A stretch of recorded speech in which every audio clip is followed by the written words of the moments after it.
By the time Adrian Vale reached the emergency entrance, the red kite string had cut a bright groove across his palm and his daughter's left shoe was gone. He hit the glass doors with his shoulder before the sensor opened them. She collapsed, he said. She was running and then she isn't breathing properly. Mara hung against him, 17 years old and suddenly light enough to frighten him. Grass clung to the knees of her jeans. Her head rolled against his chest as two nurses pulled a stretcher between them. Somewhere behind him, a vending machine dropped a can with a flat metallic bang that had nothing to do with any of this, and some part of his brain filed it away anyway. One of them asked how long she had been unconscious. 4 minutes, maybe 5. Any medical conditions? No. Medication? No. Drugs? No. Sir, let go of her. He had not realized he was still holding her. The nurse peeled his arms away. Adrian moved after the stretcher until a nurse put both hands against him. You need to stay here. That's my daughter. They need room. Treatment doors closed. Through their narrow windows, he saw someone cut open the gray sweatshirt she had stolen from him that morning, the good scissors, the kind that go through anything, and he'd remember that detail longer than he wanted to. Adhesive pads went onto her chest. A monitor began shouting in short, hostile bursts. Ventricular tachycardia. Pressures falling. Charge to 150. A doctor lifted 2 paddles. Mara's body jerked once. The glass gave him back his own reflection. Mud on his trousers, blood in his palm, one end of the kite string still wrapped around 2 fingers. His phone rang. He silenced it. It rang again. He pressed the side button until the screen went black, then stood there with his bleeding hand closed around a plastic reel shaped like a yellow fish. Somebody's radio was playing 2 rooms over, something with a saxophone in it, tinny and completely wrong for the moment. 23 minutes later, a woman in navy scrubs came through the doors and asked whether he was Adrian Vale. He disliked the pause before his name. People usually added something to it. Mr. Vale, founder of Vale Meridian, the man from the magazine cover. The donor whose name was already carved into 2 university buildings. The woman added nothing. I'm Dr. Layla Sayegh. Your daughter's heart rhythm is stable for the moment. For the moment, she had a cardiac arrest. He looked through the window again. There were too many people around the bed to see Mara. She has never been sick. We're running an echocardiogram now. Was playing. I understand. No, she was running after a kite. She complained because I wasn't letting out enough string. Doctor. Sayegh glanced at the reel in his hand, then at the blood collecting between his fingers. Sit down before you fall down. I'm not going to fall. Then sit down to make my day easier. He sat. She wrapped gauze around his palm herself because the nearest nurse was occupied. Her hands were quick, impersonal. She didn't look at his face while she did it, which he noted and then hated himself for nodding. Did she mention chest pain recently? Breathlessness? Dizziness? She gets tired. How tired? She's 17. That isn't an answer. He almost told her she was speaking to him incorrectly. He caught the sentence behind his teeth the way he caught worse things in board meetings and said nothing. She stopped swimming in March, he said instead. She said the chlorine made her skin itch. She takes the lift instead of the stairs. I thought she was being lazy. Any fainting? No. Swollen ankles. He remembered Mara kicking off her shoes beneath the dining table 3 nights earlier. She had rubbed the marks left by her socks and told him the elastic was cheap. He said nothing.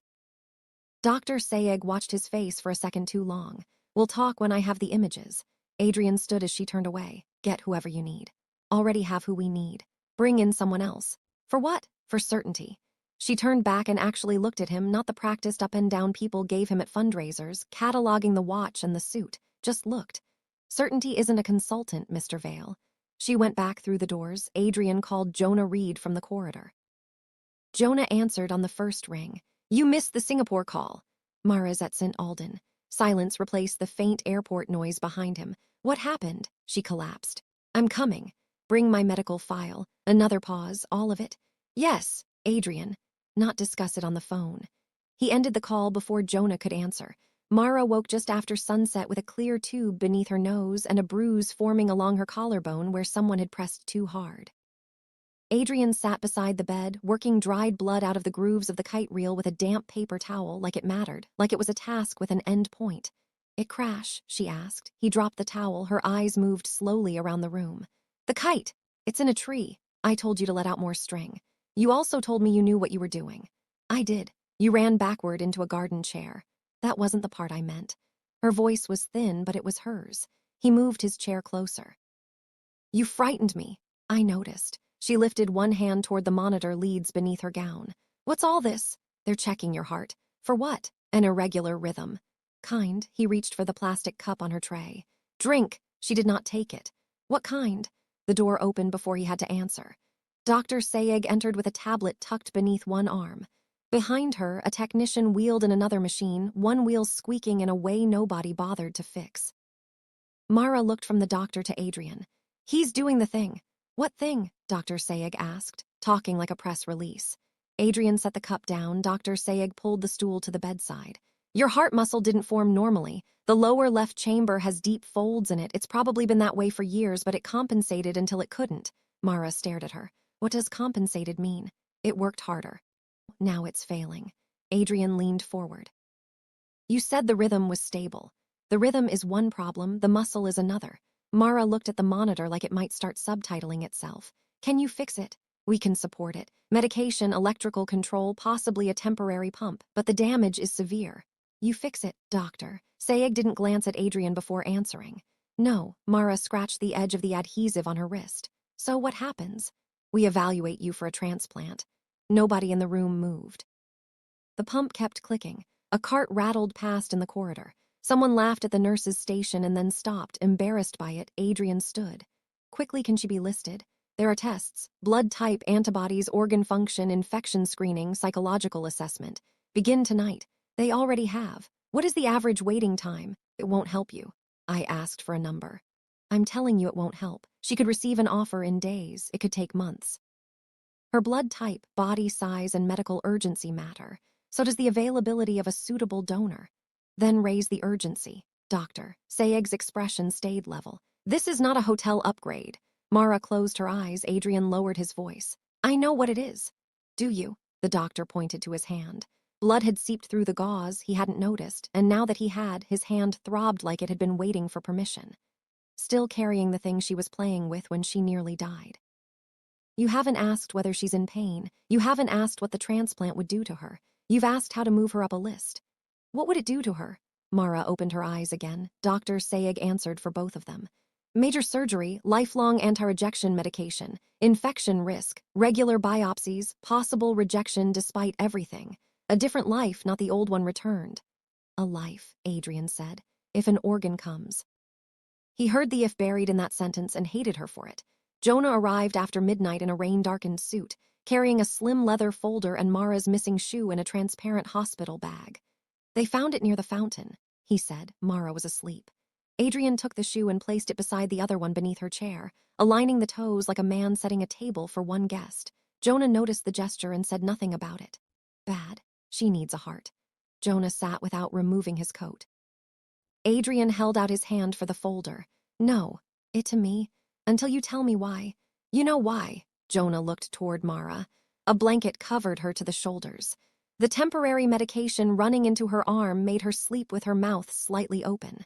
We agreed no major decisions during an episode. I'm not having an episode.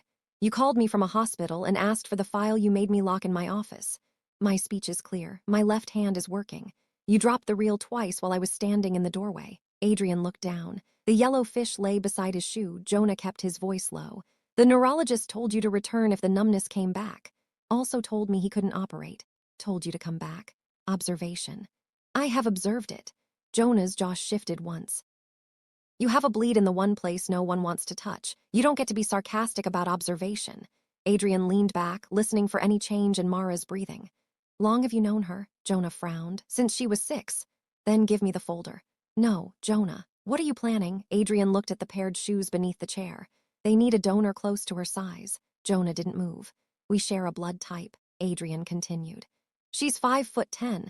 The preliminary measurements may work. You don't know that. Know exactly what you're asking. I haven't asked yet. You've already decided. Adrian held out his hand again. Jonah tightened his grip on the folder. Your condition may kill you next week. It may not kill you for a year. Last scan said otherwise. Last scan said the risk was increasing. Those are polite words for the same thing. They're words doctors use when a man wants certainty badly enough to mishear them. Mara shifted beneath the blanket. Both men stopped talking, the way you stop talking around a sleeping child even when the child is nearly grown. When she settled, Jonah set the folder on the floor between his shoes. You cannot make your death occur on her schedule. I know. You cannot buy an allocation decision. I know. You cannot promise her your heart. I know. Then what are we doing? Adrian bent, picked up the folder and rested it on his knees. We're finding out what's possible. Doctor. Sayegh read the first page of Adrian's neurological report in an empty consultation room at 3 in the morning, under a light that buzzed faintly and needed a new ballast. She turned the page. Then another. The scans showed a cluster of malformed vessels buried in his brainstem.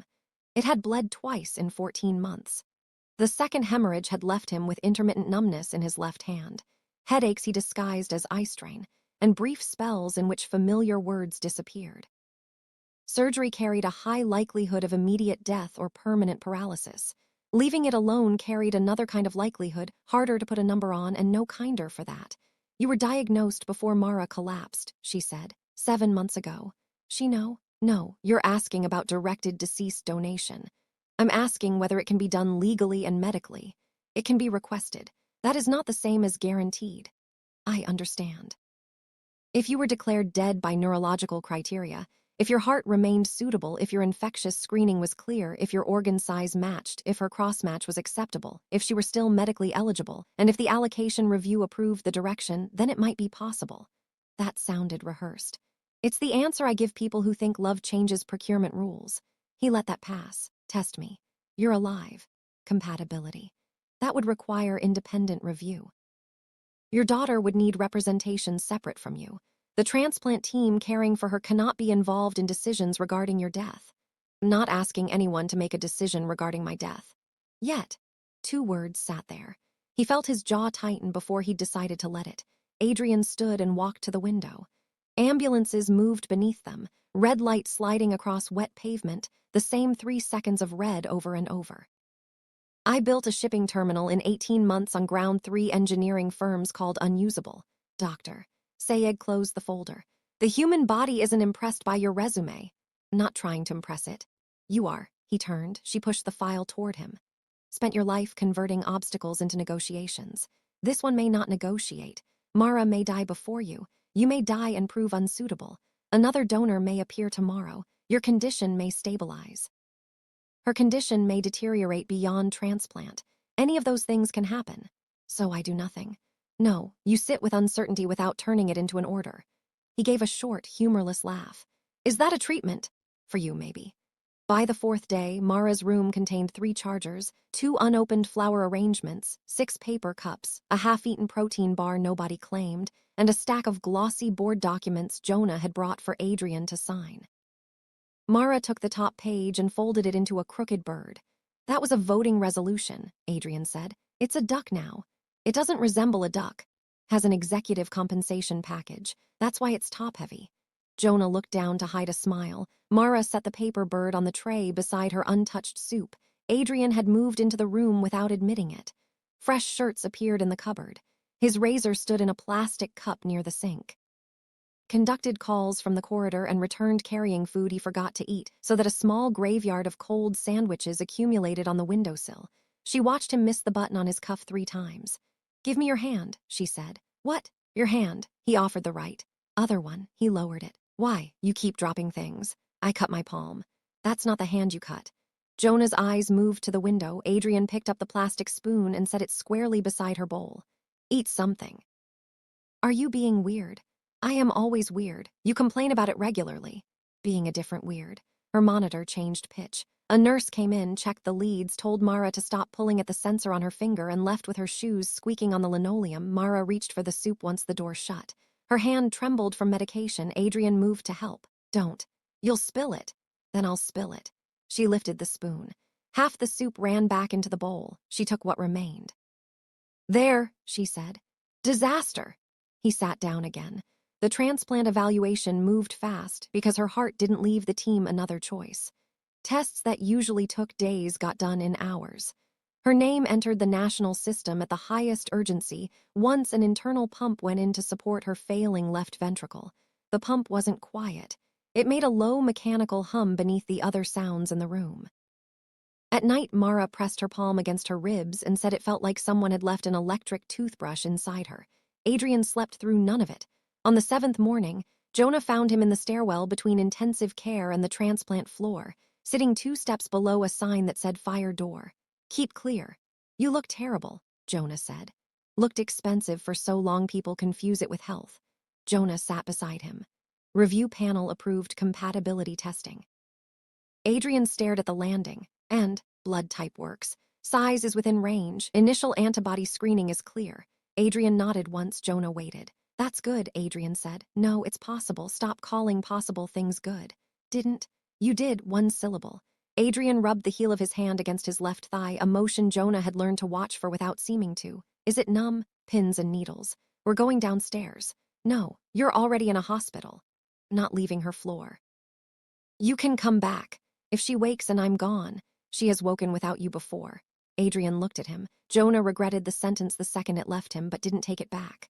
Your life doesn't become worthless because hers is in danger, he said. That isn't what I believe. It's exactly what you believe. You just call it efficiency. Stairwell door opened above them. Mara stood on the landing in a hospital gown beneath a borrowed cardigan, one hand gripping her IV pole. Neither man had heard her. A nurse appeared behind her, breathless and irritated. You cannot leave the unit without telling me. Mara was looking at the leather folder beside Adrian. A white form had slid halfway out. Her name was visible beneath a printed heading. DIRECTD deceased donation request. She read it before Adrian could stand. What is that? No one answered fast enough. She moved down 1 step. The IV pole knocked against the rail. Why is my name on it? Adrian took the form and pushed it back into the folder. Mara, go back to your room. What is it? We'll discuss it there. Then discuss it here. Nurse looked between them. I can call Dr. Sayegh. Call her, Mara said. Adrian's voice hardened. There's no need. That usually means there is, Doctor. Sayegh arrived while Mara was still standing on the landing. She made everyone go back to the unit before she allowed another word. Inside the room, Mara sat on the edge of the bed. The pump cable ran from beneath her gown to a controller at her waist. Dr. Sayegh closed the door. Mara pointed at the folder. Read it. Adrian remained standing. Mara, read the first line. He didn't. She turned to Jonah. You knew. Jonah looked at the floor. Long. About his condition. 7 months. The room went quiet in the specific way rooms go quiet. Not silence exactly. The pump kept humming. A phone buzzed somewhere down the hall, just nobody speaking. Mara's mouth stayed slightly open, like she'd lost the next part of breathing. What condition? Adrian pulled the chair toward her. She pushed it away with her foot. He explained the malformed vessels, the previous bleeds, the location surgeons couldn't safely reach. He used the proper terms first. When she told him to stop talking like a brochure, he used smaller words. It could kill me without warning, he said. When? No one knows. You were going to give me your heart. If the condition kills me, if the doctors approve it, if you still need, you tested it. I tested compatibility. You tested whether your heart would fit inside me. Pump hummed between them. Adrian folded his hands so she wouldn't see the left one twitch. I was trying to create an option. You were trying to create an answer. There's a difference. To you, he looked toward Dr. Sayegh. She didn't help him. Mara pulled the blanket across her legs, though the room was warm. Take my name off. Adrian thought he'd misheard. What? Take my name off the form? This isn't the time to make that decision. It's my body. You're frightened. Are you? That doesn't make us equally informed. Mara gave a small laugh that broke halfway through. There he is. Mara. The man who can explain why everyone else's choice belongs to him. Jonah stepped forward. He can't force a transplant. She turned on him. You don't get to make the room calmer. You helped him lie. Jonah stopped. Adrian sat in the chair she had pushed away. I am dying whether you receive anything from me or not. You don't know when. What are you doing? Waiting beside me for your brain to bleed first? That is not what this is. Then what is it? He had no answer that didn't sound worse out loud. Mara's eyes dropped to the folder. I don't want to wake up knowing you turned yourself into something I owe. You would owe me nothing. You say that now. Be dead. That doesn't stop you from controlling people. Doctor. Sayegh moved closer to the bed. Mara, no decision gets made without your medical consent. Your father's request only matters if every independent requirement is met. I want it removed. Adrian stood. We'll revisit this when you've rested. No, Mara. It off or I'll refuse the transplant. He stared at her. She was shaking, not from weakness alone. One hand gripped the blanket. The other held the pump controller against her stomach like someone might take that too. Do you understand what you're saying? He asked. Yes. You could die. So could you. That is not an argument. It's the only conversation you seem to understand. Monitor started climbing with her pulse. Dr. Sayeg asked Adrian and Jonah to leave. Adrian didn't move until Mara looked away from him. He spent the next 6 hours trying to solve the problem without going into her room. He called the attorney who had prepared the donor directive. He called the independent donation coordinator. He read policy language until the words stopped holding their shape on the page. He signed 2 company documents with his name slanting downward and tore them up before Jonah could see. At dusk, he went up to the hospital roof with the red kite tucked beneath his arm. A pigeon watched him from the ledge with the flat disinterest of something that had seen worse. One wooden spar had cracked where it struck the oak tree. Mud stained the tail. He sat on a bench beside empty planters and repaired the spar with tape from a maintenance cart, the kind of tape meant for pipes, not toys. Jonah found him threading new string through the frame. "She asked for you," Jonah said. Adrian kept tying the knot. "What did she say?" She asked whether you'd changed the form. Considering the wording. "No, you're waiting for her to get too sick to argue." Adrian pulled the knot tighter. Jonah took the reel out of his hands. "I have spent 22 years doing what you ask because most of the time you're the smartest person in the room. On the rare occasions you aren't, you get dangerous. It back. Isn't one of your terminals. You can't reroute her. Trying to keep her alive. You're trying to make the decision she'd make if she were less afraid." "Yes." Jonah looked at him a long moment. "That's still making it for her." The wind caught the loose tail of the kite. It lifted once, struck the bench and fell. Adrian pressed 2 fingers against the bridge of his nose until the flash of pain behind his left eye faded. "When she was 9, he said. "She climbed onto the roof of the pool house because I told her not to. She couldn't get down. She sat there 3 hours rather than call me. Remember? I found her after dark. You fired 2 guards. They had one job. Said she didn't call because she knew you turned being scared into a lecture." Adrian looked toward the ICU windows across the roof. She was 9. Was right. Door opened behind them. Dr. Sayeg stepped outside, arms folded against the cold. "Mara's blood pressure dropped," she said. "We stabilized her. The pump's still supporting her, but her right ventricle is worsening." "How long?" Adrian asked. "I don't know." He almost laughed at the repetition. Dr. Sayeg sat at the other end of the bench. "She wants the directed request withdrawn." I heard her. "Then withdraw it. She's not thinking clearly. She's thinking under terrible pressure. That doesn't mean she's stopped being a person. If she dies because I respected a frightened decision, you'll live with what you chose." He looked at her. She didn't soften it. "That's what choices are," she said. "Not methods for avoiding blame." Adrian reached for the reel. Jonah gave it back. The string had left a shallow mark around the yellow plastic fish. "I can revise the directive," Adrian said. "Standard allocation with a directed preference only if she independently consents after my death. If she refuses, then your organs go where the allocation system sends them, even if she's dying." The word did what no argument had managed. It left him with nowhere to move, no counter, no phone call, nothing to sign that would change it. He signed the revision that evening.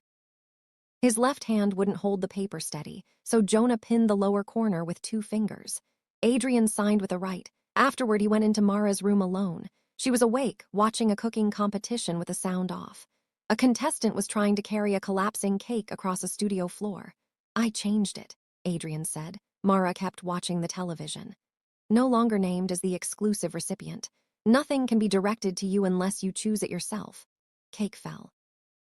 Mara muted a television that was already silent, a habit, apparently, that had nothing to do with sound. "Jonah make you?"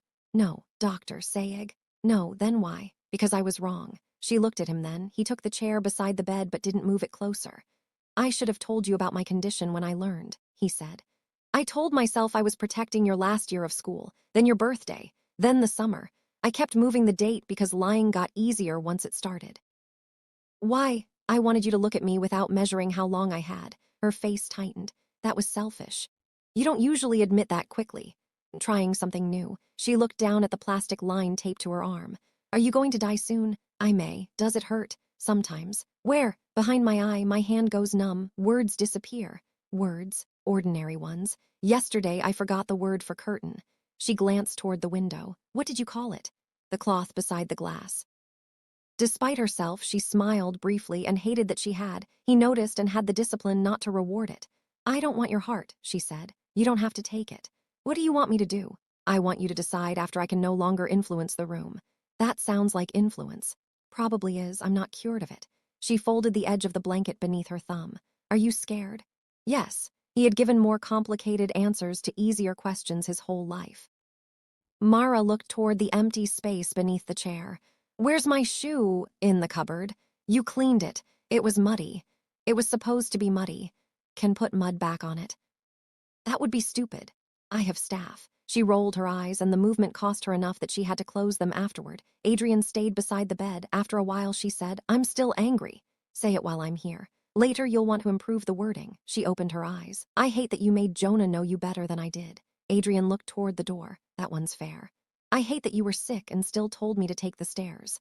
I maintain that the stairs were good advice. She almost smiled again. Didn't. I hate that if I take it, people will say you died for me. I didn't. You were going to. I was going to die from a damaged vessel in my brain. The heart would be what happened afterward. That's not how people will tell it. People like a cleaner story than the one life gives them. She was quiet. Will you stay tonight? She asked. Yes. No calls. No laptop. He hesitated. Adrian. Yes. They played gin rummy with a hospital deck missing the 7 of clubs. Mara accused him of hiding it. He denied it until she found the card under his thigh. At 2 a.m, she fell asleep with 3 cards still in her hand. Adrian set them face down on the tray. He took the red kite from beneath his chair and leaned it against the wall where she'd see it when she woke.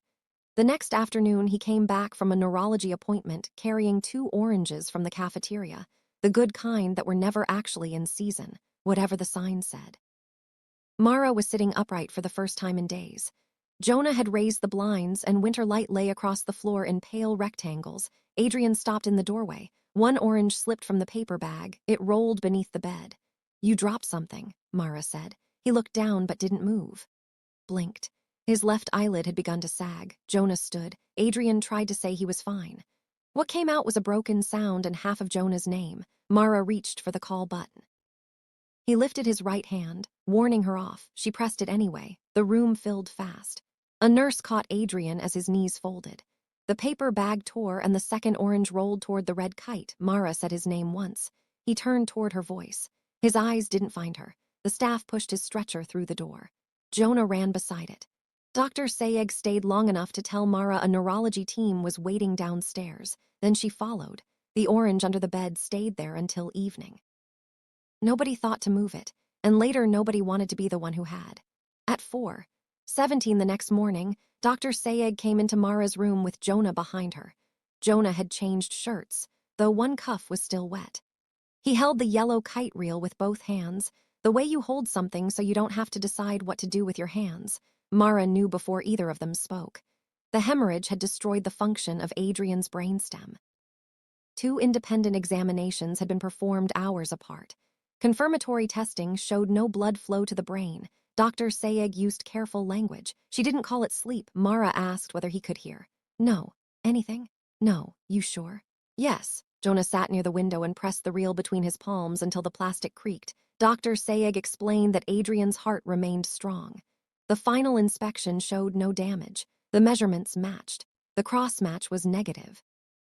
The independent allocation review had accepted the directed request because Mara was the highest medically appropriate candidate and hadn't withdrawn from the transplant list. Nothing would proceed without her consent. Mara stared at the repaired kite. He told me to decide after he couldn't influence the room. Dr. Sayegh waited. That's a terrible thing to say to someone. If I say no, where does it go? To another compatible recipient. I wait. If your body can. Jonah stood abruptly and walked to the sink. He turned on the tap, rinsed a cup that was already clean, and set it upside down on a paper towel like the gesture meant something. Mara watched him. You want me to do it, she said. He kept his back to her. I want him to walk through that door and complain about the parking. That isn't an answer. He turned off the tap. I don't know how to want both things without feeling disloyal. Mara looked down at the controller attached to her waist. Did he die because he was here? No, Dr. Sayegh said. Staying awake with me make the bleed happen. No, arguing. No, I know. The doctor pulled the chair closer. His condition caused this. Not you, not the transplant request, not the call button. You called for help when he needed it. That's all that happened. Mara's mouth trembled. She pressed her lips together until it stopped, the way you'd hold a door shut against wind. I need to see him. Adrian lay in another intensive care unit beneath a white blanket. Machines moved air through him. His chest rose with a regularity that looked healthier than anything in Mara's room, which felt like an insult somehow, though she couldn't have said to whom. She stood beside the bed while Jonah waited near the door. The gauze was gone from Adrian's palm. The red line left by the kite string had faded to a thin brown mark. Mara placed the yellow reel in his hand. His fingers didn't close around it. Took it back. For a while she said nothing. Then she leaned over and pressed her forehead against the back of his hand. Not saying thank you, she whispered. The ventilator kept its measured work going, indifferent to the whole conversation. Not promising to do anything important. Jonah lowered his head. I might waste years. I might be horrible to people. I might quit school. I might hate the medicine. Her voice thinned. You don't get to make it mean something. She stayed until her legs gave out on her. Back in her room, Dr. Sayegh waited with the consent forms. Mara signed. The surgery happened before sunrise. When she woke, there was no revelation. No sense of Adrian speaking through her body. No warmth spreading through her chest, nothing so tidy. There was pain, a tube in her throat, tape pulling at her skin, and a thirst nobody would satisfy with more than a wet sponge dabbed at her lips like she was something that might break further. Her first clear memory was Jonah sitting in the corner with her muddy shoe on his lap, turning it over in his hands like a man who'd forgotten why he was holding it. The red kite leaned against the wall behind him. Recovery didn't bother being inspiring. Mara vomited after medication. She developed an infection around one line and spent 3 extra weeks in the hospital.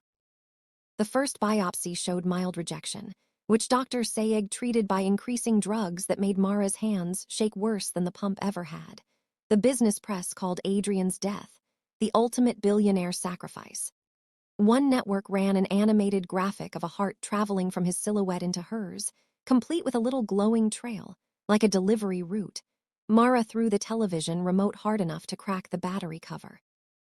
Jonah asked Vale Meridian's communications department to release a correction. They produced 3 paragraphs about legacy, devotion, and the enduring power of family. Mara deleted all of it. She dictated 1 sentence from her hospital bed. Adrian Vale died from a cerebral hemorrhage and became an organ donor under established medical and allocation procedures. The company objected that it sounded cold. Good, she said. Cold is harder to sell. She refused every interview. 6 months later, Mara went back to the lawn where she had collapsed. The garden chair had been replaced. The fountain had been drained for repair.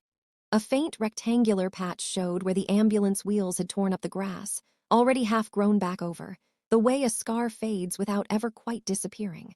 Jonah carried the kite outside but didn't offer to fly it for her. Black tape still held 1 spar together. Mara hooked the reel around her fingers.